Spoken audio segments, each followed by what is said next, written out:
Even that couple, I'm not around with you. I know the exact process they'd have to go through. There's a chance.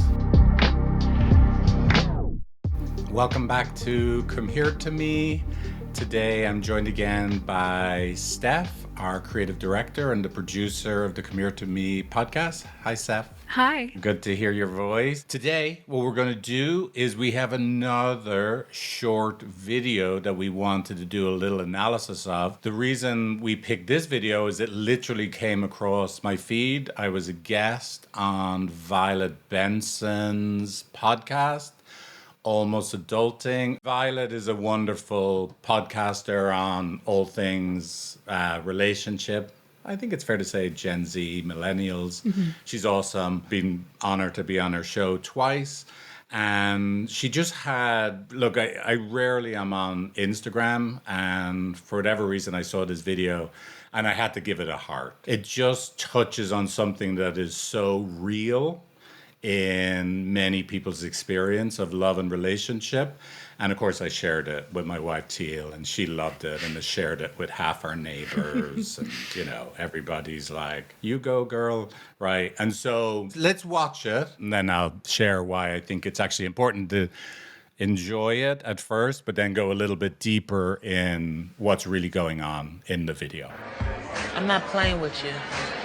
I want my eggs cracked, meaning I want a child.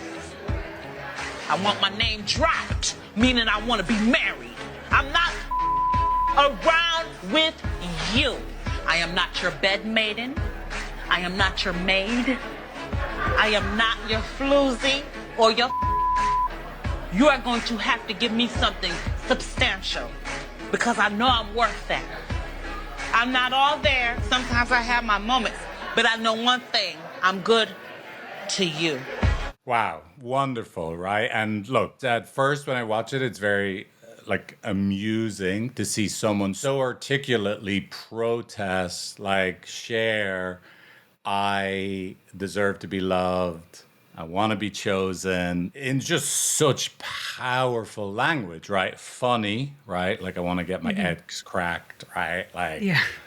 And then the context of date one. Yeah, exactly. In the meme, it says, here's me in my first date. Yeah. But look, this is a real experience, many people can have, especially women can have, is that they want to feel chosen, respected, a priority, loved, right, wanted. And, they don't necessarily have that experience. And it's actually very vulnerable. It's very painful. Now, as you brought up, Steph, to be fair, we have zero idea. I don't know what it looks like. This is from a TV show. I have no idea if this is their 10th date. He's already betrayed her and she's protesting. We know they're not married because she wants them to drop her name. Meaning I want to be married. We don't know if it is the first date and she's like, before appetizers, let me tell you who I am, right? No idea, right? But if we did take it just as a snapshot, just this 1 minute as a representation of a couple, any couple, where one person is saying what the woman in this video says, right? And the other person is sitting there listening the way the man in the video is listening, we can actually make some pretty valid conjecture. It is conjecture, but I think it's safe to make that conjecture about what's actually really happening between them, what they're actually both feeling on the inside now or what they felt in the past that would lead them to both behave the way they're behaving. The woman to say what she's saying, the man to sit there not saying a word. What I love about this video is, interestingly, if, let's say, that couple was going to actually crack some eggs, drop some names, the woman gets all she deserves, and the man was going to be good enough for her, she wasn't going to be disappointed in him. I know the exact process they'd have to go through. Literally just this 1 minute, right? I always say, both people come to couples counseling, they each have their own video where they press play. This is where the problem started. Of course, it always started with the other person being the problem in the relationship. And what I got to try and convince them to do is, let's put the videos on the shelf for a minute. right? And let's try and solve the snapshot, the literal single frame of right now. And if we froze this 1 minute TikTok, Instagram reel, whatever it's called, right? At any one frame, there are four main things that are happening all at the same time.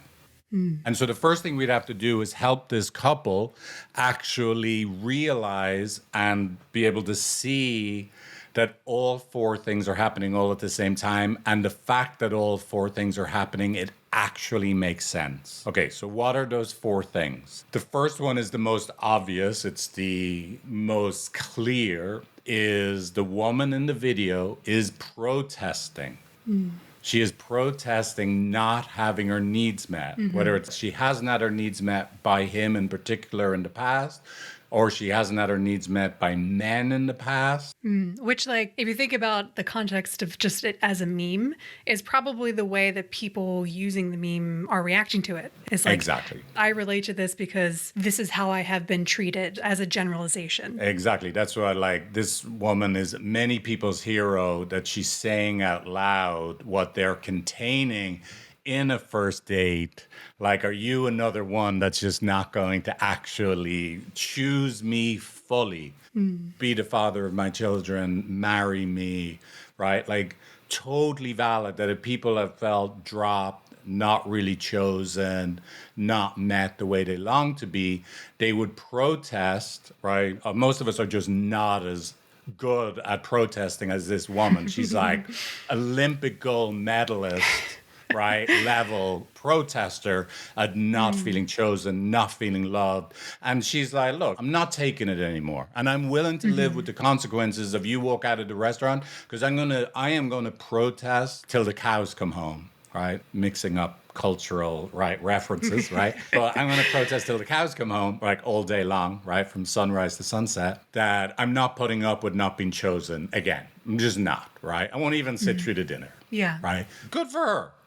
Now, here's the thing, though. The only reason anyone protests like that, right, and becomes that competent at protesting, is there's another little vulnerable person inside of her that's been really, really hurt. So we could say just with her, there's two women actually in the video, right? There's the one that's actually doing all the talking, and she's, like we said, very good at it. Don't be rejecting me. Like, you choose me, make me pregnant, you marry me, that's what I deserve, right? There's that one that's very competent, very articulate. But the only reason she's developed that level of ability to protest so well is there's a more vulnerable one inside of her that feels unchosen, not a priority. And when she feels not chosen, not a priority, not loved the way she longs to be, it's actually very sad, scary place for her. So this is really important, right? That no one talks the way that woman is talking without having gotten really hurt before. Again, the people that laugh at that meme, of course, that's why they're laughing. And they're not laughing at the woman. They're like laughing with her, like, thank you, I get it. I have been hurt like that. And that's what I want to say, to protect the one that's been hurting inside. So it's great. So now we know the two. Her great protester, and she actually has a person inside her that's been really hurt by not feeling chosen, either currently with this person or in the past. And she's scared. She's saying it because I'm really scared I'm at risk of not being chosen again. I'm going to invest time with you. And every second I invest more time with you on this date, the next date, right, I am at risk of getting hurt again. So she comes out totally understandably. She takes action, right, and says, I am not going to sit at risk of being hurt again, right? But of course, she doesn't say it that way. She says it better than I could ever even dream, like to tell someone, I am going to protect myself at all costs right now. Well, the way that you were describing the way people are relating to this woman, it reminds me a little bit of the Succession episode that you did, where people relate to Connor, and there's kind of like recognition of would you consider that to be like a character strategy? Yeah, exactly. So like she's in character strategy. I'm going to be very articulate, very competent at sharing. I'm not the kind of person you want to abandon, right? I'm not the kind of person you want to not choose. I am really tough. So that is the character strategy, right? And again, she's brilliant at it. And in Connor in Succession, he looks really competent at, I don't even need love. But remember, the music is actually very sad. So the producers of the show help us see through the character strategy and access and feel for the actual invisible Connor, which is one who has been really hurt in the past by his dad, primarily, and his mom, not being good enough, being rejected, not accepted. Right now, he's been hurt by Willow, his fiance, not being there for him in that scene. And he's at risk of being hurt in the future. So he deploys a character strategy. I don't need love. Right? I'm a plant that grows on rocks that can live with minimal amount of love, right? And of course, the producers help us, sad music, they help us realize, oh my God, seeing someone's character strategy, when you really understand what's actually happening inside them, it's heartbreaking. So, Yeah. I wonder if we played music underneath the woman speaking, if it would exactly. read totally differently. I'm not playing with you. I want my eggs cracked, meaning I want a child. I want my name dropped, meaning I want to be married. I'm not around with you. I am not your bed maiden. I am not your maid. I am not your floozy or your... You are going to have to give me something substantial because I know I'm worth that. I'm not all there. Sometimes I have my moments, but I know one thing. I'm good to you. Exactly. It's actually heartbreaking. That's the point, right? This is great. I love that, Steph, right? Because when you understand who someone is and what they've gone through, and then you see their character strategy, yes, I'm not dismissing their character strategy. I hear them. I hear the words they're saying. I respect you, that this is how you protect yourself. Good for you, right? This is real. But I also get and feel in my heart, my heartbreak for the little one inside you that has been so hurt in the past, is hurting now, and is scared you're going to be hurt in the future. So with her, we have her character strategy, the way she can be tough and so articulate and competent and letting people know, I'm not the kind of person to hurt, right? And now, but we actually get a glimpse of the invisible one through how good she is at her character strategy, that, ooh, to be saying that, you must have gotten really hurt before. You must be hurting right now, and you must be at risk right now of getting hurt again in the future. So it actually opens, not only do we find her amusing and like, yeah, good for you. We actually could have our hearts break for her, right? That's how she presents. Now, less obvious to people, right? But let's do him, right? This guy in the video who we never hear say a word, right? Yeah, exactly. You think you're not getting anything, but Exactly. But what are we getting, Figs? Exactly. Well, so look, I'm not saying anything, my face is still, I'm just going to sit there and listen to you, right? That is a very valid character strategy when being told, your little one inside is being told, you're not good enough, I don't believe in you. You either, again, you weren't good enough in the past. You're definitely not good enough right now. In fact, you're so not good enough right now, I have to say these things to you. And I have almost zero trust that you are going to be good enough in the future. You're definitely going to disappoint me in the future. So look, his big one, his character strategy sits there, nonchalant, everything's okay. Of course, that's how he's learned to survive. That's his character strategy does in the face of the little one inside him hearing, oh, I wasn't enough in the past, which is familiar to me because have I heard this all my life? No matter how well he's managed to deny that pain is inside of him, never mind show other people that pain's inside of him. I'm actually being told again right now in this moment I'm not enough. And oh my God, this person is telling me even if we did go on another date, I probably will be a disappointment for them tomorrow on the next day too. And Jesus, I better meet their expectations or I am going to live my worst nightmare of being not enough for my person for the rest of my life. So what does he do to avoid being in that pain? That's the worst pain he had in his childhood, to the worst pain right now, to the worst pain he could imagine in the future.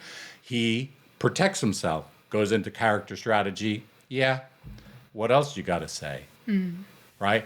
Totally makes sense. Now, this is what I'm saying. Like, we don't even have to know the context. I say those two people, very, very typical presentation of a couple, even if it looks slightly different, right? Different cultural expression of, I don't feel loved, I'm hurting, and I'm going to protest it by warning you, don't mess with me, don't disappoint me. And, oh, Jesus, I'm being told I'm not enough again. I know this pain, this is really scary. And I'm going to protest by looking still faced or yeah, what else you got? Which of course, when I do that, it's going to make like the woman in this video feel even more I was right to protest like that. You see, he's not even here now because the way his character strategy to actually look like doesn't even bother me, doesn't impact me, right? But of course, he's more competent than me, right, at looking like,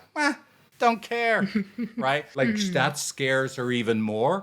I'm even more right. He's not here even now when I'm saying these things. He's just sitting there passively. He's not supporting me the way that I want to receive in this situation. Exactly. So his strategy to make sure he doesn't feel the depths of his, oh, Jesus, I've been told I'm not enough, I'm unacceptable, I'm not believed in, of being still-faced, look nonchalant, actually confirms for her he's not going to be here for me. He's not going to choose, not going to prioritize me. He won't actually even meet me right now as I'm making this protest. So she actually gets even more in touch with her, I'm not going to be loved the way I long to. So she's going to increase her energy and have even more colorful metaphors, right, for how she protests, like, you better love me or else, which will make him even more scared. He's not going to be good enough, and he's going to look even more nonchalant, more distant, more still-faced. Putting myself in the shoes of the original meme, which I keep going back to, I'm going to walk into a situation and I'm going to assert my standards for like what I want in a relationship. And then if the other person doesn't accept it, then that's on them. And if they do accept it, then great. I'm not going to have to suffer in a relationship, which are two outcomes that are somewhat limited in perspective, because in the first situation you enter and they don't accept you, it's not like you can really detach yourself from the rejection or like the lack of support. You're still going to feel it. Exactly. And in the other situation where they do support you in the way that you're looking for, sometime down the line, they're not going to be good enough in that way.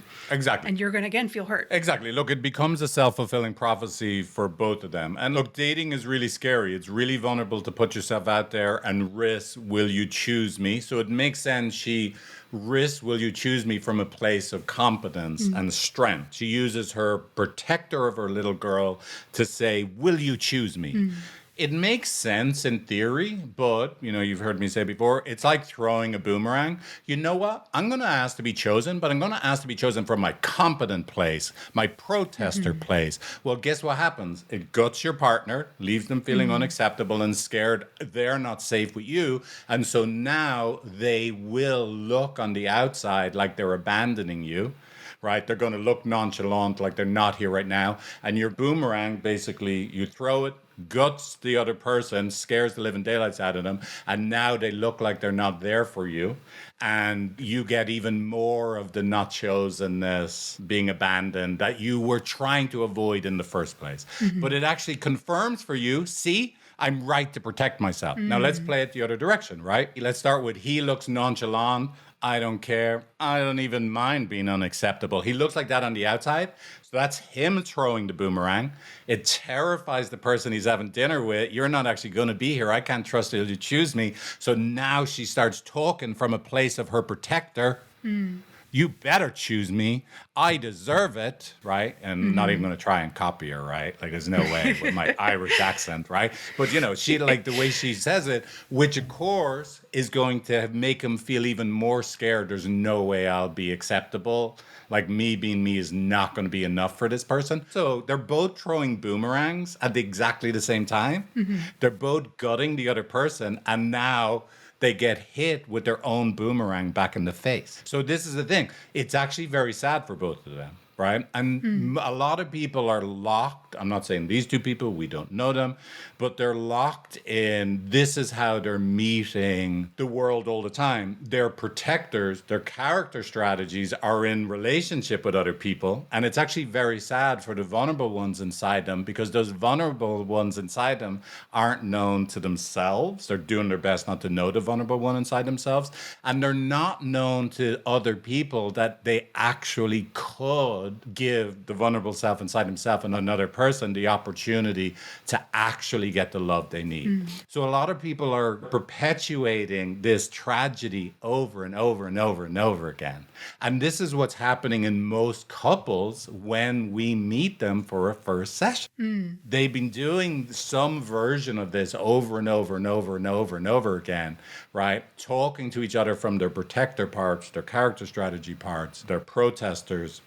And actually, the more they do it, the further away they get from having the most vulnerable ones inside of themselves that deserve love the most, need love the most, from having a chance to actually be loved. So, this scene, it is hilarious. Anyone that's laughing at it, do not feel guilty about laughing at it. It's brilliant. It's brilliant. But what makes it funny is, remember, what's the best definition of comedy? It's tragedy plus time. It is funny, and at the same time, it's a tragedy. We have two people, two heartbroken people, right? I'm never going to be chosen, and I'm never going to be good enough. And both of them project to the other person that which the other person is most scared of. And so they both end up continuing to be heartbroken people, right? It is so sad. Now, what's the way out of that? If those two people came to my office, the first thing I would do is just what we just did. I would try to get them to see what just happened. We would replay the video. Metaphorical video. Yeah. Yeah, metaphorical video, right? But, we would go through it and I would see if I could help them see what just happened between them the way I just described to you. Hey, it makes sense you're heartbroken that you would have come out swinging, protecting yourself, right? Crack my eggs, right? And it makes sense that that's really scary for you and you would have looked so nonchalant. But when you look nonchalant, it made it more scary for her. So, of course, you had to come back with another colorful metaphor and demand that you show up, which would have made it more scary for you and you would have looked like a deer in the headlights, which would have made it, oh my God, look how you both scared the living daylights out of each other, right? You both got scared and you both scared the living daylights out of each other. How sad for both of you. Look, with this couple, it may never, ever, ever, ever happen, but I will die trying to get that couple to live inside. This is how we understand this scene. Let's say you watch that scene and you're like, no, she's absolutely right. Or you watch that scene and that guy was right to say nothing to her, right? There's no happy ending for the woman, for you, or for the man if you end up with that one-way understanding of what just happened. This is a tragedy for both these people. And it would be a tragedy for you if you only leave that scene where I'm team her or I'm team him. So step one, get the couple to see, oh my God, I see how this is a tragedy for both of us. I see how we're both hurting. We both hurt each other. Right. Now, let's say we succeeded at that. Like that they both understand, look, I see, look, I'm so scared I won't be chosen, that I come out really strong with demands to be having eggs cracked. And he's like, look, I got so scared I'll disappoint you that I look like Mr. Nonchalant Pants, right?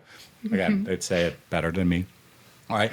And so let's say we got them there and they hugged each other there. Like, I want to be enough for you. Like, I just want to be chosen for you. And they were hugging each other, right? Like, great. That's the first step of the journey, right? And by the way, look, listen, that could take 50 sessions. Hopefully one, but it could take 50. Right? Or never. We won't ever succeed, right? But let's say we succeeded. Somewhere between 1 and 50, we get there, right? Typically, we would try and access him first, but let's just, because she did all the talking. Now I could try and access, like, validate her, like, wow, you're really good at protesting and not letting yourself get hurt when it looks like you may not be chosen.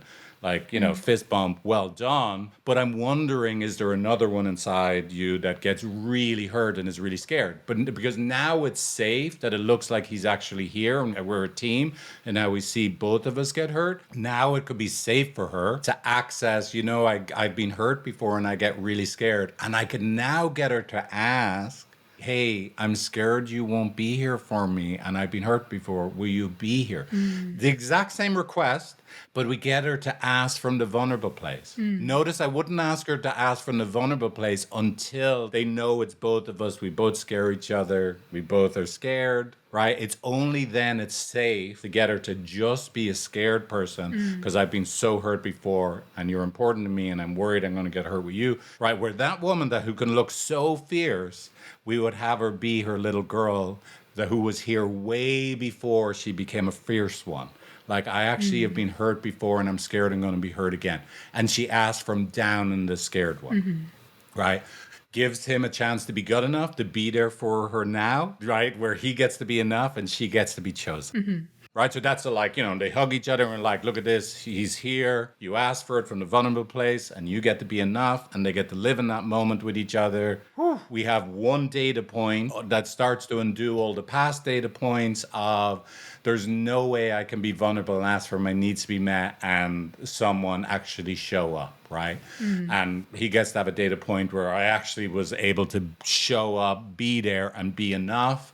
And it starts to undo all the past stories of it's not safe to be our vulnerable selves and reach out and meet each other. Yeah. Because if you're thinking about like the reason that she walks into a date with that perspective is all the past data points. So now she's walking into the next one with a different, at least one. You got one.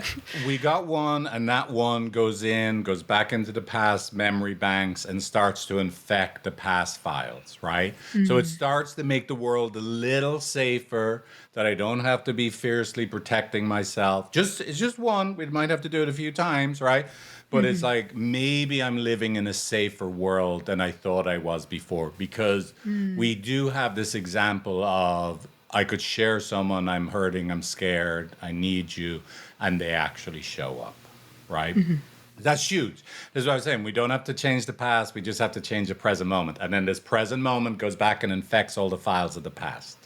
That's the magic of, experiential psychotherapy, right? It is crazy. You get to change your past by changing a present moment, right? Transform a present moment, we heal the past, and we give you a better new future, right?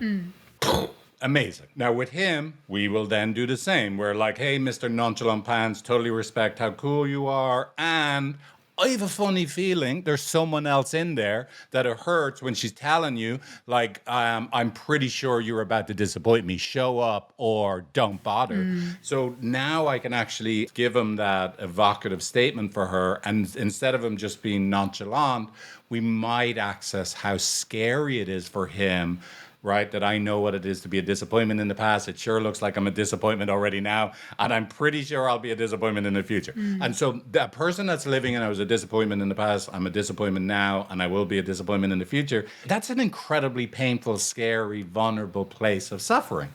So we could actually get that part of him who's really at the core of who he is. He's not Mr. Nonchalant Pants at all, no matter how good he is at looking like it, right? We could get him to actually feel that and share that part with her, right? Because now she's a little calmer. I know you're actually here.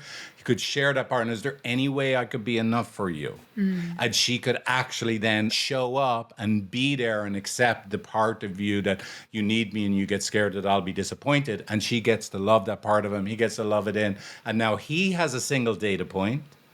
Whoa. I don't always have to be Mr. Nonchalant Pants to not get hurt. It's actually safe with someone, right, when we go through this process, to actually be my scared one of not being good enough and share it, and they'll actually show up and love and accept this part of me. Now, this present moment file that we've created goes back and transforms his past, all the files in his memory bank, right?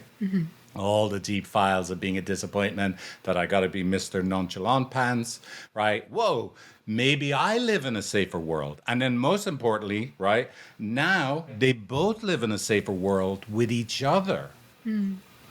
Let's have a video of their date after going through that whole process. If only Figs. I know, he's here for me. I'm enough for her, right? Completely different conversation. That can happen with any couple, and any couple deserves a chance to transform. Even something like that, where you would go like, whew, I don't think this couple's gonna make it. Right? Look, even that couple in that 1 minute meme, there's a chance we could get them to have that experience. And it's not even for the couple, the relationship, but the little ones that are definitely inside of both of them. They both will get the love now that those little ones inside of them have needed all their lives. Right? So we get to heal the hurt of the little ones inside them by transforming the relationship with their present moment partner. Anyway, so that's what I wanted to share. I thought it was a beautiful video that we can see the entire cycle between two people, very normal presentation, even though it's quite dramatic and funny. And it gives us a kind of an entry point on what it is we would actually do to help that couple. So, last thing. If you're in a relationship where you feel unchosen in some way, it doesn't have to be as dramatic as this. Like, you prioritize work over me. I want another baby. You don't, right? Like, you don't take time for me. And the other person is like, oh my God, like, what am I going to find out today? How am I in trouble today? Right? Like, there is a way to work through all of this where you end up closer than ever. And most people don't know, right? And so literally, we can help walk you through. We here, me, Teale, the other therapists at Empathy, other therapists like us, emotionally focused couples therapists, our online course, yada, yada, yada, right? We can help you walk through understanding all of this and help you through this process, end up loving each other, being there for each other in ways beyond anything you could have imagined as possible. That's all I had to say about that. Well, thank you for sharing, Figs. I didn't know how much insight could come from a 30-second video. Yeah, I'm glad we did this one. Oh, good. Yeah, well, I'm glad we did it. I love that couple. And this is really important, right? It's funny, but when you take a moment to think what's really happening inside them, it gives you a doorway to really love people. So this is the weird thing, right? Imagine you can do what I just did with this couple. You find through their funny behavior or obnoxious behavior or behavior you think is difficult, right underneath that behavior is a hurt one inside. And a hurt one inside is worthy of love, is really lovable. And if you can find that part of a person inside yourself or in other people, it's so much easier to love people than be annoyed with people. It's not even like a good thing for the world. It's just easier to walk through life where your final destination with people, like you might be annoyed with them, think they're assholes for an hour, a day, a week. But like, oh my God, life is so much easier if you can transform your resting place with that person, be it your partner, your spouse, your kids, your parents, your neighbor, the person that cut you off on the freeway. If you can end up with understanding them and actually finding, oh, Jesus, they must have been hurting inside, and that part of them that's hurting is worthy of love. Look, just for yourself, there's no morality to it. It's just suffer less. Just have an easier life. Yeah. Right? So anyway, and of course, it's going to make connection between a couple dramatically easier. Yeah. Suffer less from empathy. Suffer less. Oh, I forgot. Remember, I'm trying to say, like, subscribe, comment, right? Try and help us get the word out. We love all the feedback we get. It means a lot. Write to us. If you want us to talk about a topic, you want to come on the show, have me do this with you and your love, or you on your own, talk through your questions. You're willing to be recorded. I'd be delighted to do it. You'd rather Teale do it because she's nicer than me. That's okay too. I understand. And come to empathy.com and check out our quiz and course. I'm trying to be a better marketer, Steph. I feel awkward. You're doing a good job, Figs. Because we never do. We never make any call to action at the end of our videos. It's true. Yeah. Everyone write your favorite line from her speech. Oh, yeah. Oh, my God. Was it the eggs cracked moment? That's the part that's going to stick with me. Eggs cracked.